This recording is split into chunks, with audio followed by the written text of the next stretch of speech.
go to bed. Good night, John boy. Oh my God. Just go to sleep. Good night, Pa. No good night, Pa. Good night, Pa.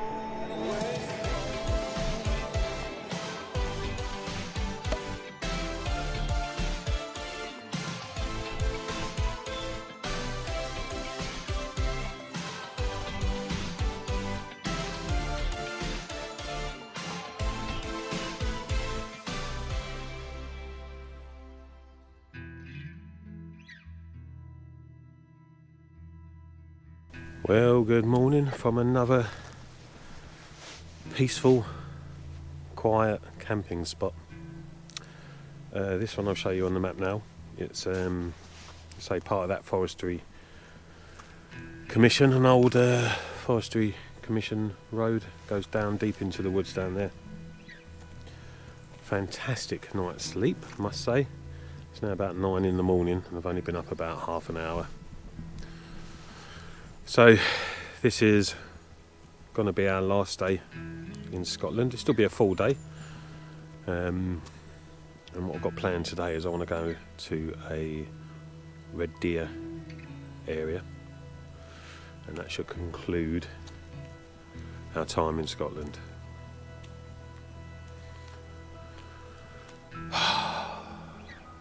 This sense of freedom I will really miss until our next adventure. I could do this for a lot longer period, not full time, that's not for me. Hats off to the people that do it full time. I still need a base to go back to, and unfortunately work. Yeah, what an absolutely amazing adventure we've had, eh? Oh, for See? It's all reality here, guys. Every time I open this van door, she's doing her makeup. Not often do I open the van door and she's making a cup of tea, though.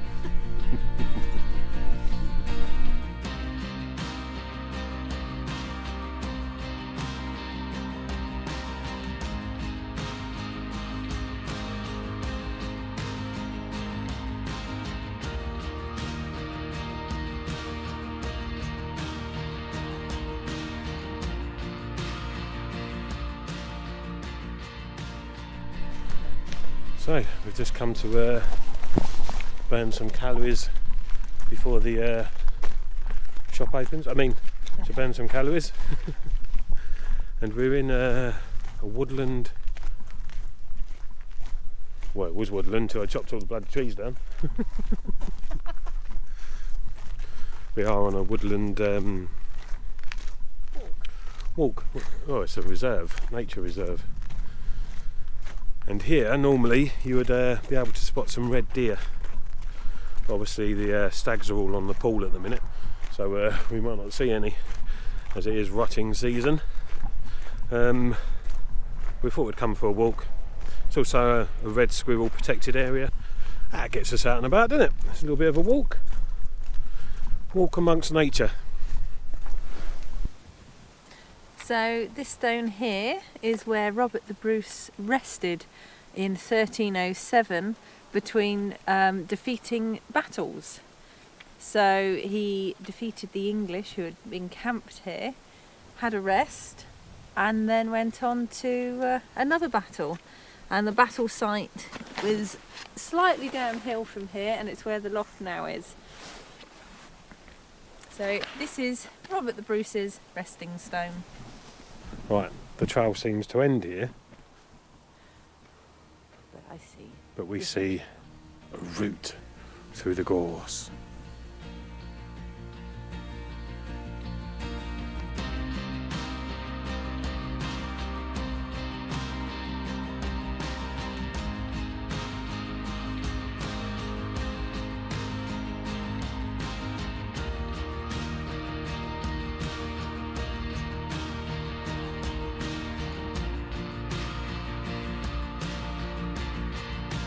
So we didn't managed to find any deer, but we're going to head to another location now. But on the way, look at this tree. People have got more money than sense.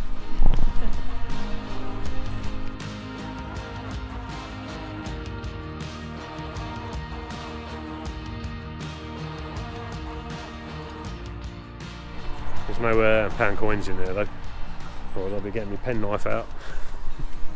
You putting something in there, are you? No. Oh. Claire's nicking them, look. What are you doing? Stop nicking the coins.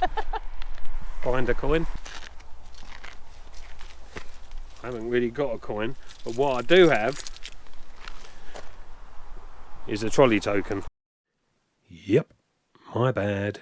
I really was going to hammer a trolley token into that trunk. I've got a coin. Well, give me a coin then. It's in my bag. Thank you.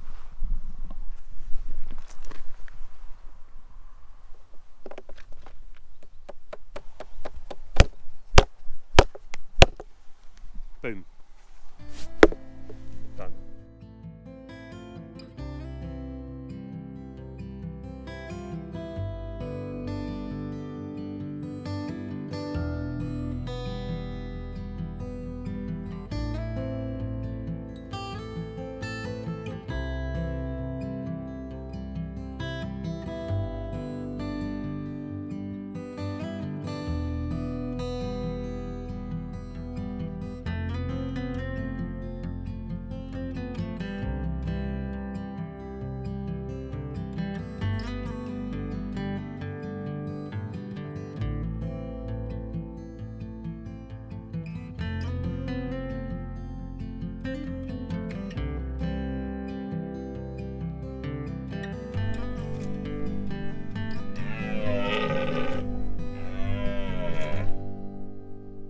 Alright, we're all tired.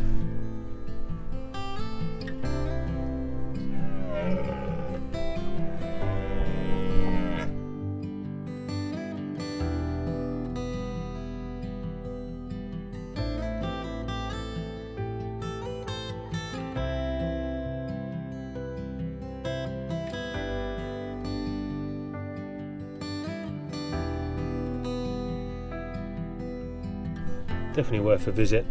Once the COVID restrictions lift and you can get into the hide and get up and amongst the deer, you can go out with a warden to go and look at the stags and the female deer.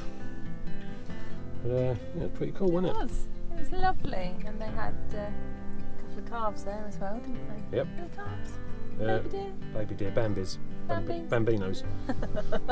Yeah, it's pretty cool. So, onward and upward, or downward, as we head further south.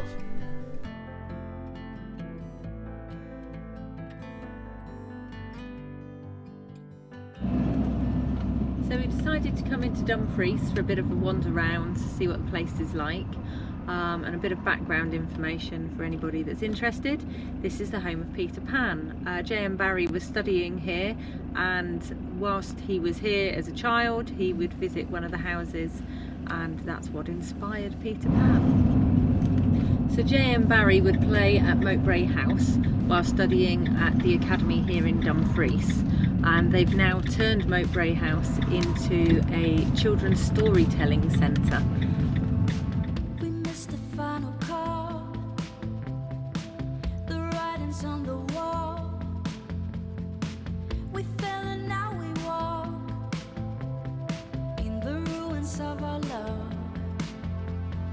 Days gone fading, hearts still aching. Well, that's us finished in the little town of Dumfries, and now we're going to go for the last little bit of our adventure. So if you're thinking of visiting Dumfries, the town, most of the car parks here are a Disc, aren't they? a disc that you can buy from a shop. However, this one, which I'll point out on the map, is free, and you'll get your camper vans in here no problem, or motorhomes. In the late night, when the lights out, can't escape now. We lost. Gets me every time in the moonlight, and I can't get out. Baby, I know, I can't let go, I can't let go.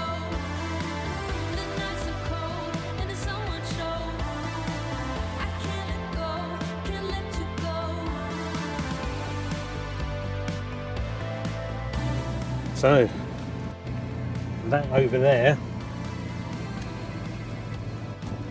is the Lake District. We're still in Scotland.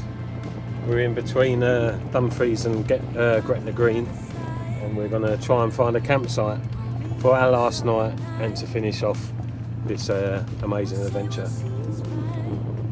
So we'll see how we get on. I'll join you in a minute. Weapons down.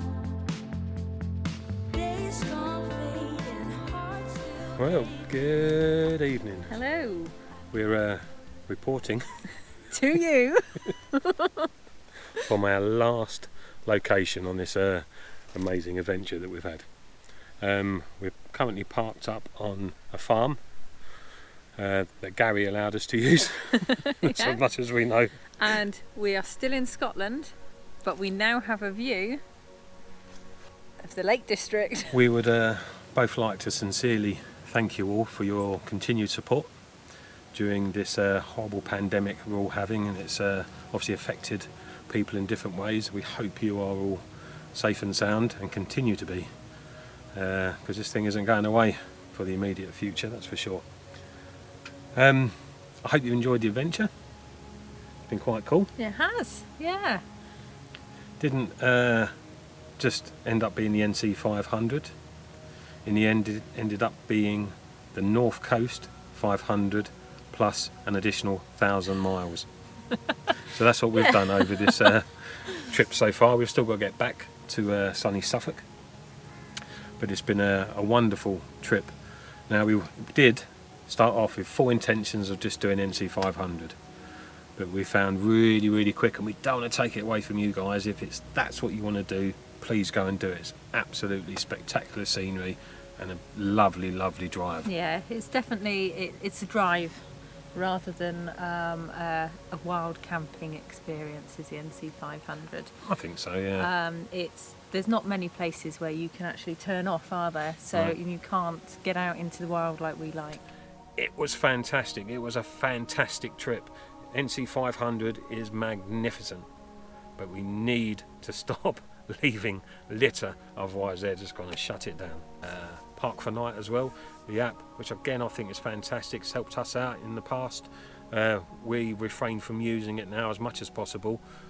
We still jump onto it from time to time when we are caught out, but we try to find our own park ups. What's quite interesting is in the Park Up app, on some of the locations, the actual local authority had put a They've commented on it. they've put a narrative there. And that narrative is telling people, pick up your waste, take it home with you, or it will be dealt with by the authorities. And So we don't want to lose that. No, we don't. And these are the areas and the park ups that we know are legal, should we say, for you to park up in. So it's just to be aware, if you're using that app, make sure it's a place that they allow you to park where it's well off the beaten track, and just make sure you tidy up after yourself. Absolutely. It's all about tidying up after yourself, It is. unfortunately. Yeah. For us, the East Coast, as lovely as it is, the adventure truly started probably from Inverness area, and then coming back down the west coast. Obviously we were lucky, we went on to the Isle of Skye and then went over to Harrison Lewis. That added another layer on this adventure, which will remain up there for a long time. Yeah. Really Stunning nice. places. Yeah, so we've been lucky. What an adventure that was. Well, we have reached the end of our NC500 Plus adventure and have had an unbelievable road trip.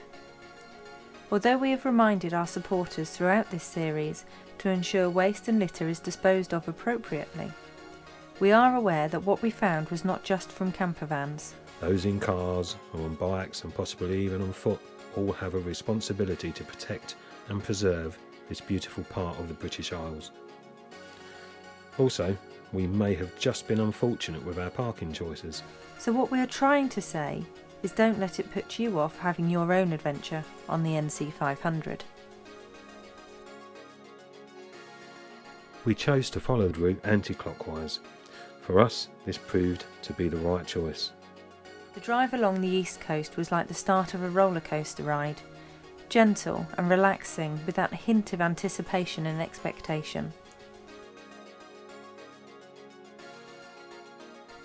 By the time we reached John O'Groats, we had crested the highest point, and from there on in, the ride just got better and more spectacular.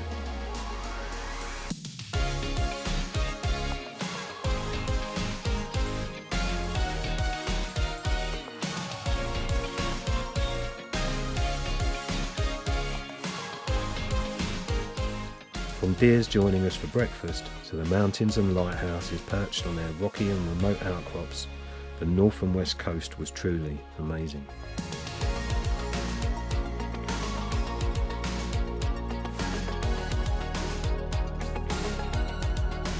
Deciding last minute to jump on a ferry to Harris and Lewis was for us a moment of genius.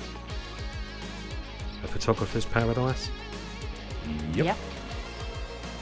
A wild camper van paradise? Yep. Yep.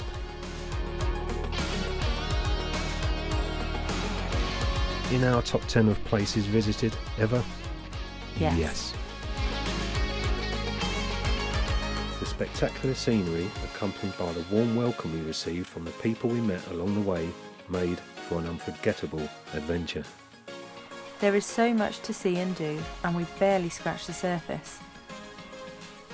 With an abundance of history, mountains to climb, paths to follow, landscapes to view, and animals to spot, along with the stunning stopover locations, you could spend a year up here and not see everything. It was simply stunning.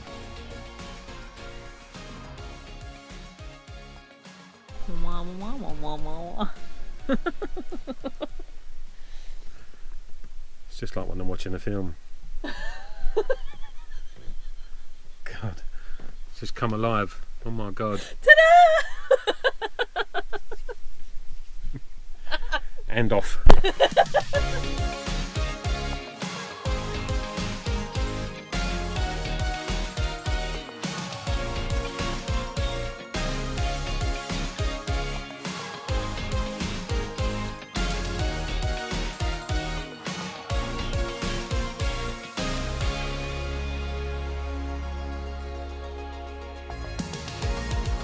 Thank you so much for your continued support, and we'll see you on the road Soon.